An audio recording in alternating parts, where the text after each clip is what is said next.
Hello, dear students. This is Pirzada Imran. Welcome again back to my channel, The World of Literature. So today I'm not going to give you any introduction about my video, as you'll be already aware about the thumbnail. You have seen the thumbnail, the topic which we are going to discuss today. We are discussing this series in which we are touching the African writers, the most important writers, which included or which were the iconoclasts who changed or tried to bring a change in the modern world and in the world which we are seeing right now. So currently we are discussing the writers related to the Africa. I will cut this video short because whenever I try to give the intro, it goes a bit lengthy. So our today's writer is a female whose name is Nadine Gordimer. So actually we are going to discuss about her, the most important works and the contribution which she has to the world of literature. So if we will go to the ethnicity, the Nadine Gordimer was born in 1923 in a secular family. Actually, her both parents were the Jews, and they had this less relation when it comes to the religion, and therefore she was raised in this secular family, and her works involve mostly they reside and they lie in this apartheid, the post apartheid or the apartheid era, in which there was the huge this movement when this apartheid movement was going on. As I already discussed this topic elaborately, this movement of apartheid, which was actually the discrimination on the basis of color, which was going on in South Africa from 1948 to till 1980s.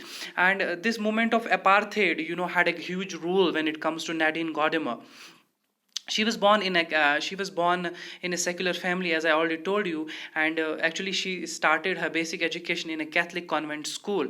And her inclination and this interest towards this apartheid movement was due to the true tragic events which happened in her life. The first one was this Sharpeville massacre and this death of Betty Detroit, who was actually a political activist during the apartheid era, and actually was a friend of Nadine Gordimer. So the death of her friend and the Sharpeville massacre, I'll be giving you a brief insight about the Sharpeville massacre, what actually it was.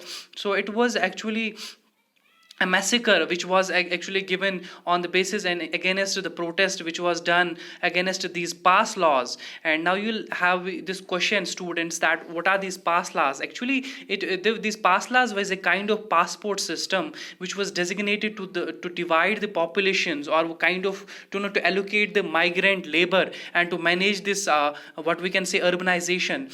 So actually the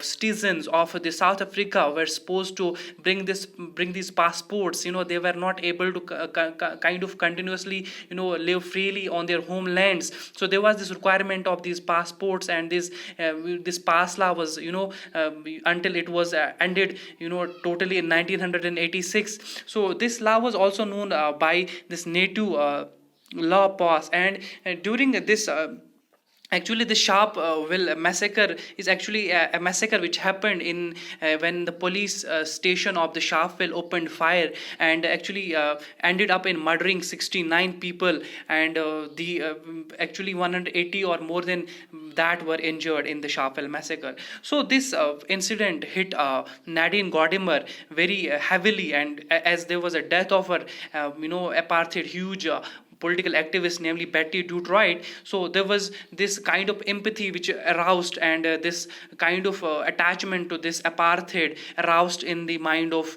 this Nadine Gordimer.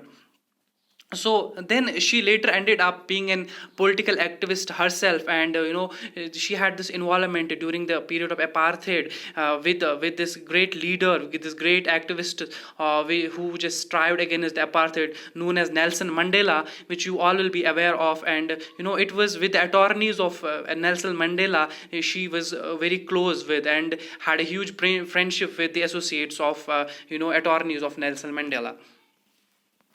So if we'll go to her works, actually she has this huge contribution when it comes to the award winning works. The work this conservationist is a work which is a huge when it comes to the importance of the work. It has won a 1974 Booker McConnell Prize, or the Men's Booker Prize, which is generally considered the greatest prize in the literature world when it comes to the literature of English. So this Conservationist is her most famous work, and it has won the Booker Prize in 1974.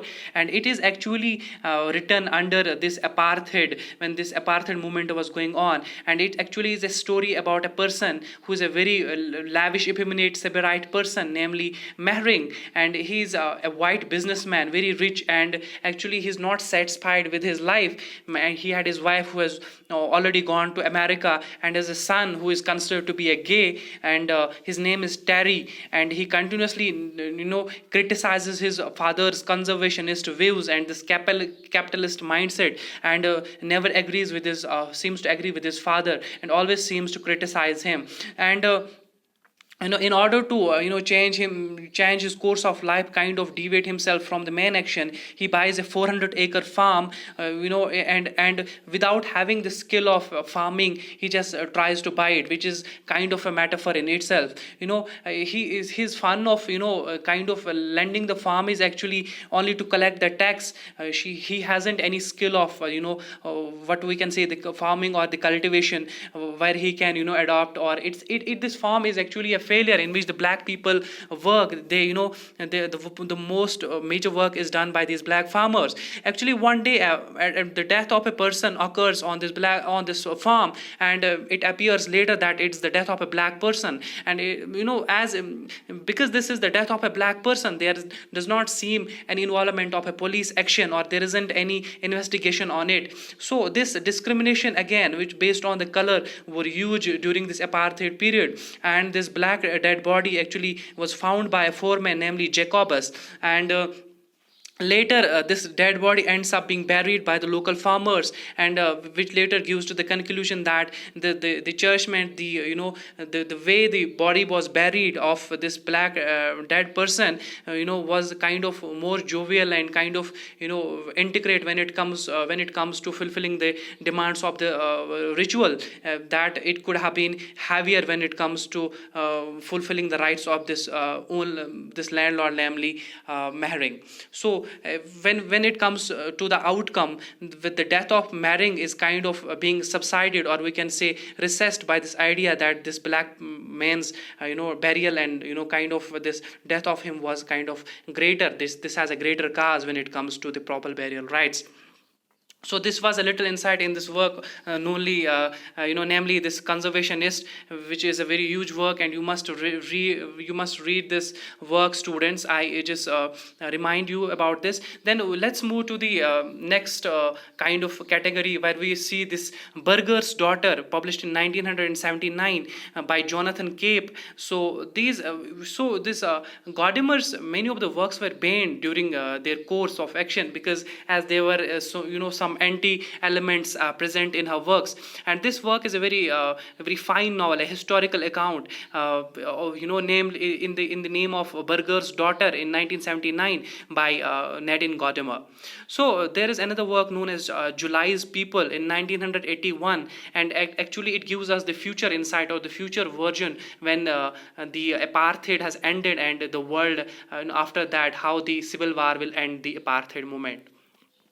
So continuing with her published works, actually she has this huge contribution, and her first published work was actually a short story which was written for the children, and its name is The Quest of the Seen Gold. There is another novel, The Lying Days, 1953, which is her first novel and considered to be the first novel written by Nadine Gordimer. So as I said, she has a huge acclamation, and this she has this huge fame and glory when it comes to the world of English literature, and she has been awarded and given this honor of she has received the Nobel Prize in 1991. So this huge honor was given to Nadine Gordimer in 1991. She is the recipient of the Nobel Prize of that year. In 1974, she got the Booker Prize for this work known as Conservationist, and in 2014 she died when she was actually sleeping. Her other important works were this occasion for living in 1963, the house gun in 1998, and the pickup in 2001, which was also an award-winning novel. We